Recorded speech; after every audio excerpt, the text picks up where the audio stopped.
Welcome to AI in Healthcare and Medicine, how AI is transforming patient care and medical innovation. I am Brandy Starr, Chief Operating Officer with Tegrita, and more importantly, your moderator for today's panel.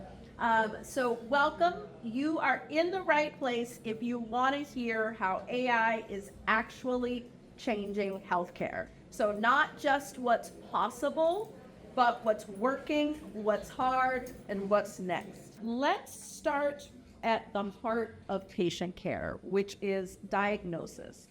And so, how is AI improving diagnostic accuracy and patient outcomes? And I'll start with you.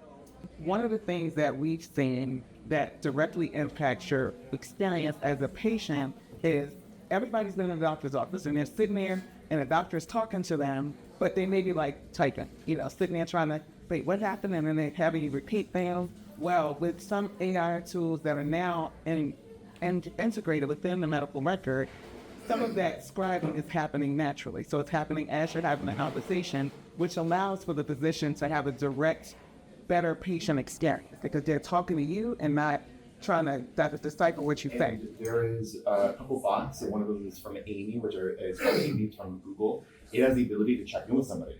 And so while you don't have the time to constantly write people and ask how they're doing, how's the medication interacting, how are you feeling, it's transcribing them into notes. It's helping to diagnose beyond the check-in because if you say it makes my chest tight and you've had a couple other things around, they're like, oh, this actually might be a gastrointestinal issue and maybe not necessarily a blood pressure issue. And there's a lot of other things that it can figure out because how are you supposed to hold every medical thing in your brain? It works with you and then you do the proofing of the concept to make sure that that is what you go forward with. And I have actually seen a real world experience of that situation with my mom. Her doctor leveraged some AI enabled tool that put out all of these, exactly what you said, all of these different symptoms, other medical issues, and it identified a potential cause and connected that doctor with another doctor across the world who had dealt with several patients. And what she has, the diagnosis is way too long for me to remember what that word is, but it is something that only occurs in like 3% of the population. So without AI, the likelihood of them actually diagnosing that issue was very, very slim. What are the biggest roadblocks you've seen and what is actually helping to overcome them? So I think the biggest roadblocks we've seen is just the friction of use. Nobody wants to throw in another application, make sure it's in the background, that all of your mics and other things are working, right? There needs to be something that they're leaders and they can use. If you shoot cell phone, an iPad, something of that nature, right? We have a coaching network that comes from a different couple brands. I think like Quit Buddy and Vape Buddy. We also have Quit for Life and a few other things that are all smoking cessation brands. We also have a couple others that are weight loss focused, and it's the therapy side of it, so you can talk through your feelings. These sessions are very personal, and people want to be in it. They want to look you in the eye when you talk about these problems. And so they're not trying to use another note app. They're not trying to have something buzzing around the screen. So finding something that reduces friction and maybe can be semi-automatic is what we have found the best way to go about it, because they are human-centric and your field is human-centric. So creating obstacles or putting an awkward microphone in the middle of the table while you're talking to somebody is not the way to go. Finding something that's very native and very intuitive is the way for this to be good on both sides. I think with the implementation of AI as well as other tools when you work in the healthcare industry, or pretty much any industry, it's industry agnostic, is making sure that the decision to implement said tool is coming from the top down. And we're communicating about what strategic initiative we're trying to solve for. Because a lot of times they look at AI as a silver bullet. It's gonna solve it, but it's just another tool. And it's a tool that will empower users, empower physicians, therapists, what have you, even patients to do research or to understand what they need to address. But if we don't understand the root cause, what's the problem we're trying to address, and we don't start from the top down and disseminate that to the users, adoption is gonna be harder. Because they're like, people wanna know what's in for me. How is this gonna solve my problem? how's this going to be day to day? And we already know that there's a lot of fear of, is this going to take my job, right? But if they understand, we're not here to take your job. We're here to allow for you to focus on things that are more strategic in nature, that are not as monotonous. And if that's the case, then they understand the initial problem we're trying to solve, and then adoption should be a lot smoother. Change management is a key piece of what you're saying, Yes. which in any industry is a big challenge, and especially with technology, where it's starting from, what the purpose is. Any thoughts? Because I know change in healthcare, because of all the regulations and things, tends to move a bit slower and be a bit more clunkier. So I'd love to hear the point you were going to make, as well as any thoughts you have around what Monique said in terms of how we actually roll this out. So something I wanted to add on to what Monique had said is that it's very interesting to see AI become this kind of like grassroots movement, and people have their favorite tools. And one of the problems is that you can't train everyone on everything, and also as far as like SaaS management, it's impossible to manage all those contracts. And procurement will save you a lot of headaches and save yourself a lot of time if you find one tool that works for most people. And Monique has specifically mentioned finding somebody at the top, find that person that's the leader. It's often not the VP. It's the person that I used to joke when I did M&A work. I would go to a VP and say, who's the person that you would counteroffer? No questions, whatever. You wouldn't even talk to your president about it. You would make it right there, because you can't have the lead. And then talk with that person and say, what do you want to do? How does that work? How does this one look to you? Because they're the person who is in power is given, right?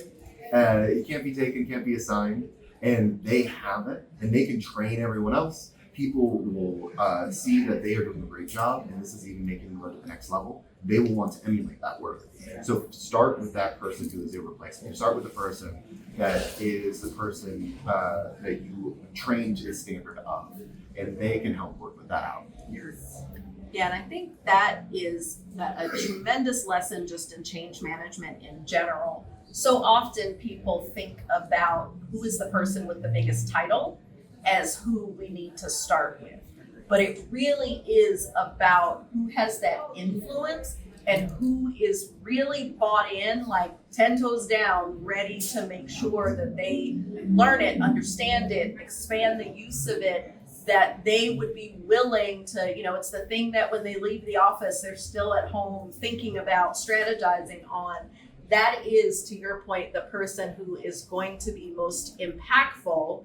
And then if they've got the ear of the person with the biggest title and, the purse strings and can move things forward, then that duo becomes your key for change management. Are you going to add something else? I agree with that. That's that change champion in the organization, and tied directly to that leader. So that leader is there to pick that person on the team, but that leader is at the table, and it's also making sure we don't have silos. So what you said about, if I find a tool and it's helpful for HR and payroll and finance or whatever, and clinical and operations, then we have some united front. We have a bandwagon situation where people are excited about, and we're going to champion whatever the tool is throughout the organization. So I agree with that. And I would always recommend starting small. If you're going to get a contract, find the group that's going to use it. Maybe get a few extra licenses. Companies will always take more money from you. Negotiating backwards, very hard. Rarely done. Only the best of procurement can do it. So start. So one of the tools that we use is called Cassidy. It's a workflow automation tool, and it's particularly for like writing and brand management. But we started at a very low scale and moved up with them gradually. Always happy to renegotiate. Always happy to add more seats. And because we've been on this flow with them, flexible with us. Hey, they're still negotiating. Take the seats now. We'll figure it out. And working in that capacity will also get you a lot more leadership buy-in, because if you say, I'm asking for 100, and then we'll scale it up, we'll see how it goes. It's a lot easier to manage. And then when you have to then cut that budget and talk to finance and things like that for the next year, you say, okay, we started here, we moved here, now we can split it across different P&Ls. That is a very scalable option versus starting with $100,000, unlimited seating with ChatGPT. Everyone gets it. That is something that finance will go to your house. They have your address. They will be there, and they will talk with you. So start small. Yeah, and so here's a question, because I think the advice that you all are giving is really sound advice for implementing any tool for change management in general. Let's bring it back to AI a little bit. Do you feel like the process of getting adoption and actually having this change be realized, do you feel like it is more or less difficult than other things? And why? I'll say a little bit more difficult because it's a shiny object right now. It is something where it's just everybody's talking AI, AI, AI, and they're running to go get unlimited licenses and do all these things without coming up with an appropriate use case. Are there ethnic, socioeconomic, insurance biases, all of those things in there? And so I definitely want to go there, because I don't think you can have any conversation about AI and not talk about some of the ethical considerations. Policy is the floor. That's the minimum standard. And Anthropic and other companies are pushing for independent review, independent standards. So when you say, well, those are third-party people, how can we trust them? Do some research. They're typically fairly open about how they're evaluating. And if you say that I can't trust a third-party source, you do when you buy an Energy Star appliance and a lot of other things that are around your house. So you already trust them quite literally with your life. Any unspecified variable will be then left to the actual AI to decide.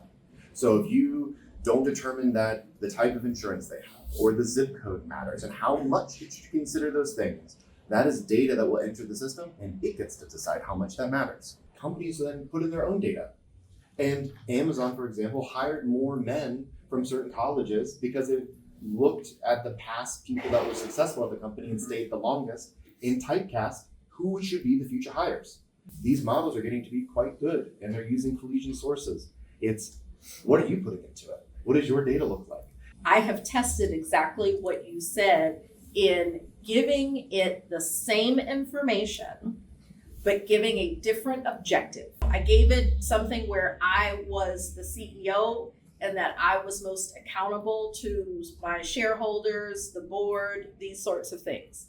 I gave it one where I was more the customer. When I said I was the CEO, what it recommended was what was going to be most financially advantageous. When I said I was the customer, it gave the answer that was in the best interest of the customers that my fake organization served. The technology is strong. What you feed into it is what's going to make it keep talking about the things that it's being trained on. So if the data that's being fed into these models are not representative of the population that we serve as health systems, it is not going to be conducive in predicting treatments and outcomes for the populations that we serve. It's going to be heavily biased to only represent the population whose data has gone into building the system. It's the Consortium of Health AI, and it was actually formed by the Biden administration to create policies and ethics and really guardrails on how we are going to be using AI in treatments and predictions in managing conditions.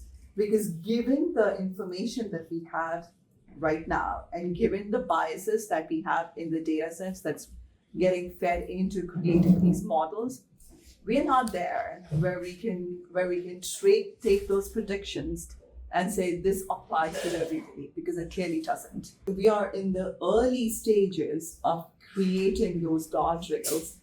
The doctor-patient relationship is almost that's a place where you're very vulnerable. So then how do you essentially ensure that patients are adopting it without feeling compromised? If you're on LinkedIn, look for the influencers that are in healthcare that are talking about these things. Find those people who are plugged in and just consistently listen.